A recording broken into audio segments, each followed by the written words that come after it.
Hello sa inyong lahat. Kamusta po kayo? Mercy over judgment.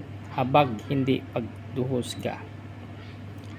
Ang tunay na Kristiyano ay marunong magpatawad at maawa. Hindi madali ito, lalo na kung ang nakasakit ay galing pa sa simbahan o kapatiran. Pero ang sabi ni Lord Jesus, ang taong mahabagin ay tatanggap ng habag mula sa Diyos.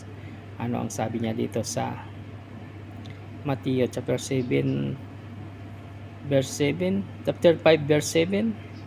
These are the merciful, for they will be shown mercy.